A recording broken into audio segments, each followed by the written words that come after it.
Salut les gens, salut nounou. Pour ceux qui connaissent la ref, c'est la Haute-Gaule du 13 octobre. Il y a beaucoup de vent, vive le vent, on entend le vent dans les oreillettes. Mais le chien fait un peu sa glandeuse.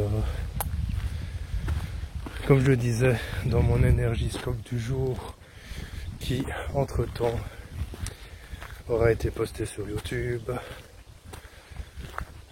nous avons un vendredi 13 qui n'est pas forcément synonyme de chance, parce que non seulement la chance est un état d'esprit, mais il s'agit aussi de combinaisons de chiffres qui peuvent amener ou pas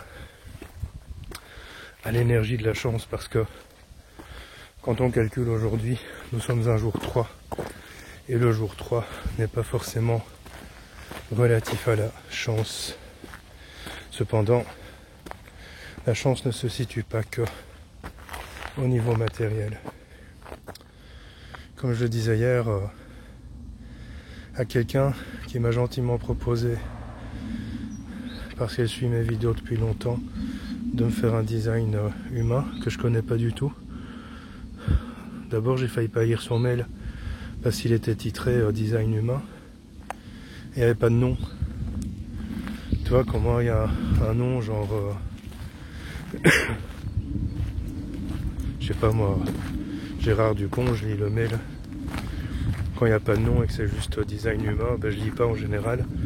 Ben là je l'ai lu, bien inspiré je fus. Si tu m'entends, merci encore. Et elle m'a proposé de me faire un design humain. Et elle me disait qu'elle n'était pas toujours d'accord avec moi, et je lui ai répondu, et je trouve ça important de le repréciser. Mon but, c'est pas que tu sois d'accord avec moi. En fait, je vais être même plus honnête que ça. J'en ai absolument, mais rien à carrer que tu sois d'accord avec moi. Franchement, mon but, c'est de t'ouvrir une autre manière de réfléchir, une autre manière de voir les choses, une autre manière d'appréhender les situations, la spiritualité. Et si parfois je te partage des vérités, c'est aussi pour que tu comprennes que la réalité et la vérité... Attends, je dois tenir le chien. Voilà, s'il y a des voitures. Les gens partent au boulot, j'ai oublié ça moi. Ça fait 15 ans que je suis plus parti au boulot le matin. En fait si, je pars tous les jours au boulot. Je sors de ma chambre, je fais 25 pas et je suis au boulot. C'est une chance phénoménale. La malchance, c'est que j'ai moins de pas à faire entre ma chambre et le boulot qu'entre le boulot et le frigo. Non, sérieux, je vais pas beaucoup dans le frigo la journée. En fait, c'est rare que je grignote entre les repas. Quand je grignote, c'est plutôt des fruits et des fruits secs. C'est rarement sucré. Ça arrive, mais c'est rarement sucré. Et donc, entre vérité et réalité, il n'y a pas de spiritualité. Alors, je sais pas pourquoi je te dis ça, c'est ce que j'entends. Entre vérité et réalité, il n'y a pas de spiritualité. Ah ouais, peut-être parce que la spiritualité, c'est aussi un champ d'ouverture de conscience, et que quand tu es ancré sur une réalité qui n'est pas forcément la vérité, j'interprète ce que je viens d'entendre, ben en fait tu ouvres pas ton champ de conscience, et donc par définition de spiritualité, c'est cette capacité à ouvrir le champ de conscience. Je vais revenir un petit peu sur certaines choses que j'ai déjà dites, peut-être les exprimer autrement. Oh, une plume. Option 1, un ange passe par là. Option 2, un oiseau a perdu ses plumes. Coche la bonne réponse. Ces derniers temps, et beaucoup plus que d'ordinaire, et je ne sais pas pourquoi, c'est très étonnant, je reçois des mails de personnes qui me remercient. Et si tout le monde n'est pas d'accord avec moi, comme je viens de l'expliquer, rien à foutre, mais je ne sais pas pourquoi soudainement les gens me remercient. Parce que j'ai jamais attendu un merci de personne. Et si je te montre ma pièce, c'est pour que tu vois mes yeux et que tu vois ma sincérité quand je te le dis. J'ai jamais attendu un merci de personne. J'ai toujours attendu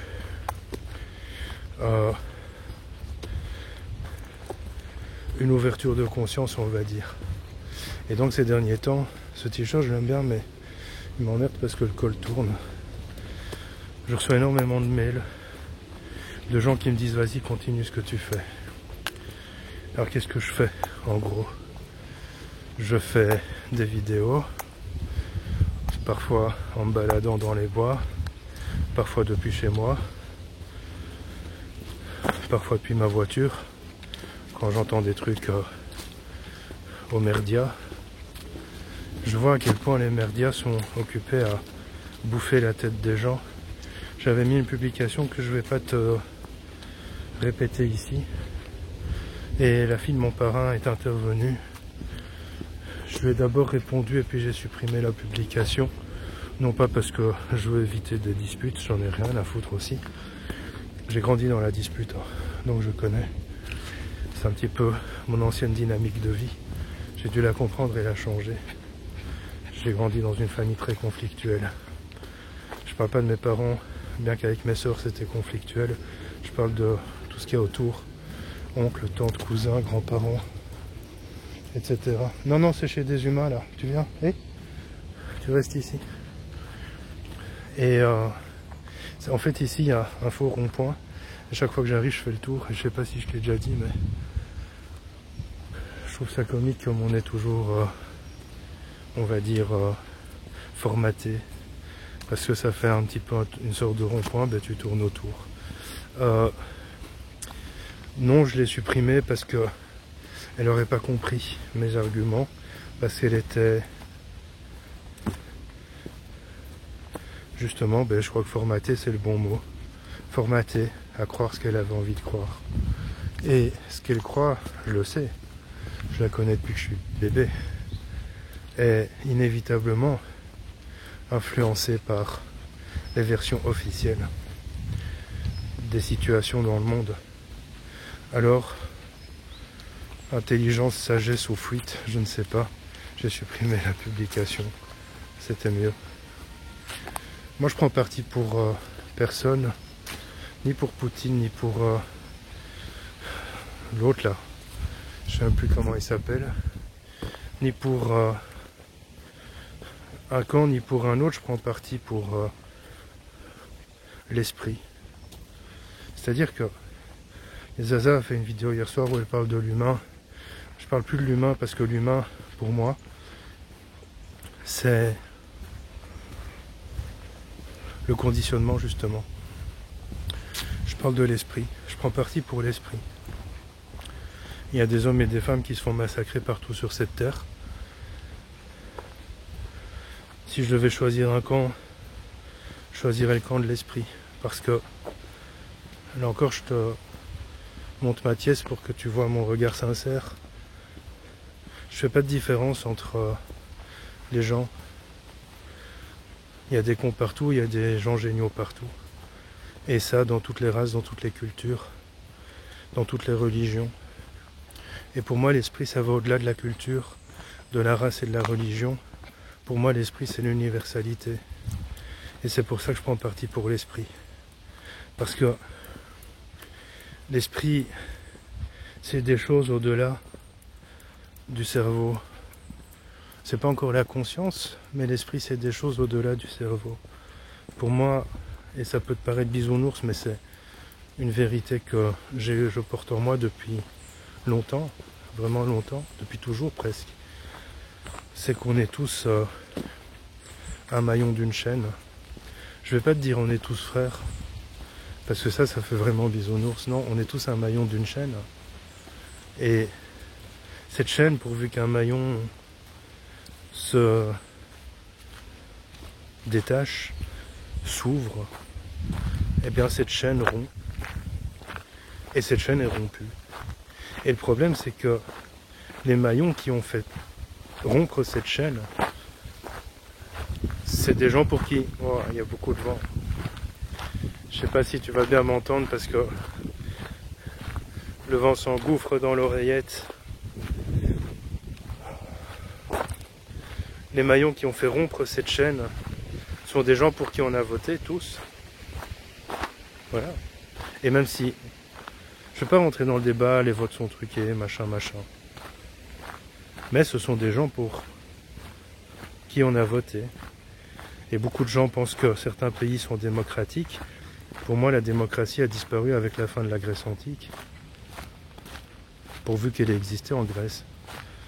Les inventeurs de la démocratie.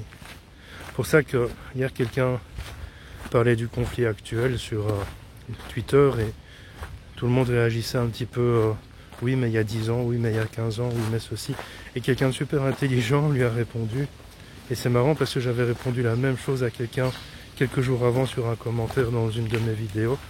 Quelqu'un lui a répondu pour comprendre l'origine de ce conflit, il faut remonter à la Grèce antique.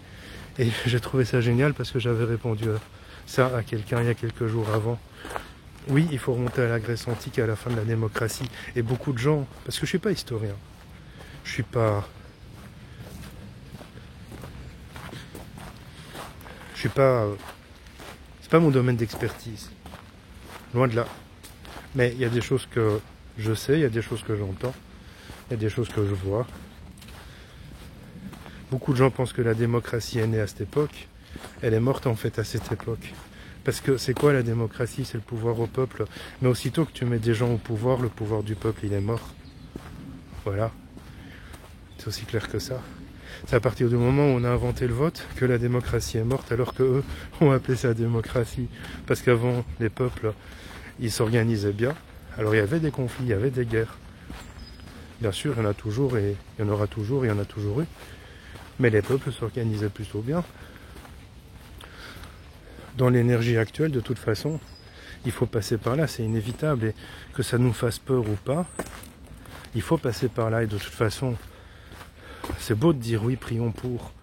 C'est beau de dire de toute manière, si tout le monde s'y met, ça changera. Non, parce qu'en fait, c'était avant qu'il fallait le faire. Le point de rupture a été atteint au début du Covid. Depuis le début du Covid, et pire encore depuis tout ce que... Je vais te mettre le paysage parce que c'est plus joli ici que ma gueule. Depuis le début du Covid, et avec tout ce que les gens y ont accepté, en fait, ça s'est encore plus amplifié, ce point de non-retour. Le point de rupture a été atteint, c'est trop tard pour prier, c'est trop tard pour faire des méditations collectives, c'est trop tard pour changer les choses, parce que le point de bascule, le point de balance aussi, c'était en 2019. En fait, le premier point de bascule total, c'était en 2012, 21 décembre. Le deuxième, c'était en 2019. Et c'est pas grave, parce qu'on doit passer par là. Et même si ça sera dur, en fait, n'oublie pas que le travail des merdias, c'est quoi? C'est de te faire peur pour baisser ta fréquence, pour te permettre de vivre dans la peur. Et plus tu as peur, moins tu réagis. C'est pas la peur qui va faire réagir les gens, c'est le ras-le-bol. Donc tôt ou tard, quand il y aura un véritable... Les gens ne croient plus en fait au... La plupart des gens, je reformule, ne croient plus au discours officiel. La plupart des gens ne croient plus à tout ça parce que beaucoup de choses sortent, parce qu'on n'est plus à l'époque où il n'y avait qu'une seule source d'infos.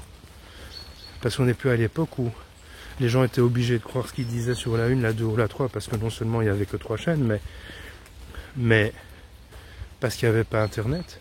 C'est fini cette époque-là. Alors bien sûr, sur Internet, il y a plein de choses qui sont fausses, il y a plein de choses qui sont vraies, et séparer le bon grain de l'ivraie, c'est difficile, mais il n'en reste pas moins qu'on n'est plus à cette époque-là, et donc que toutes ces propagandes ne fonctionnent plus aussi bien qu'avant. Elles fonctionnent encore, mais plus aussi bien qu'avant, t'as vu? Il y a une feuille qui fait de la lévitation. Ah. Ça, c'est de la magie de la nature. C'est bon, je suis pas débile, je sais qu'elle prend une toile d'araignée. Bref. Et donc voilà, pourquoi attention à Internet, mais attention aussi à ton propre ressenti, à ta propre réaction. En spiritualité, on considère que chacun crée sa réalité. Beaucoup ont du mal avec cette notion. J'en parle beaucoup dans le livre qui sortira au printemps. J'ai fait une vidéo spécifique là-dessus, voire même plusieurs. Je sais que voire même ça se dit pas, mais c'est un défaut de langage. Et chacun crée sa réalité, certo. Oh, il y a un beau cheval blanc que j'avais jamais vu là. C'est sûr que chacun crée sa réalité. Néanmoins, comment on crée sa réalité? Ben, d'abord et avant tout par les pensées. Quand tu auras compris ça, ta vie changera du tout au tout. Quand tu es constamment occupé à avoir peur ou te plaindre, la seule réalité que tu peux attirer à toi, c'est la peur ou la plainte. Quand tu es constamment occupé à voir le positif partout, la seule réalité que tu peux attirer à toi, c'est le positif. C'est clair, en fait. Alors bien sûr, je te dis ça de manière un petit peu hautaine, mais c'est parce que moi-même, il m'a fallu des années pour le comprendre. Tu vois, quand je me balade et que je vois des trucs comme ça, même si je suis triste pour cet arbre, je trouve ça magnifique. Ça aussi, je trouve magnifique. Le chèvrefeuille qui s'enlace, ou du lierre, je sais pas parce que je suis pas biologiste. J'avais étudié des études, j'avais fait des études de bio. La zoologie, j'adorais, mais la botanique, c'était pas mon truc. T'as vu, il y a une queue de cheval qui se cache au bout. Un cheval ou une femme qui refait sa queue de cheval? Et il est bête. Et il est bête. Ouais, toi, je t'appelle. Viens, Biquette. Donc voilà, tu crées ta réalité. Et en fait, quand tu auras compris ça, tu ne pourras plus jamais, te laisser manipuler ni influencer, ni par quelqu'un, ni par une instance, ni par les médias. Parce que tu comprendras et tu verras assez rapidement où ils essayent de te mener. Alors je sais que je parle à des gens qui vont me dire oui mais c'est bon, on a compris, on le sait. Et puis je parle aussi à des gens qui passeront par là et qui vont me dire ça y est, encore un hurluberlu de la spiritualité New Age. Et puis je parle aussi à des gens qui passeront par là et qui voudront pas l'entendre. Et puis il y en a qui comprennent pas. Mais comment on crée sa réalité, c'est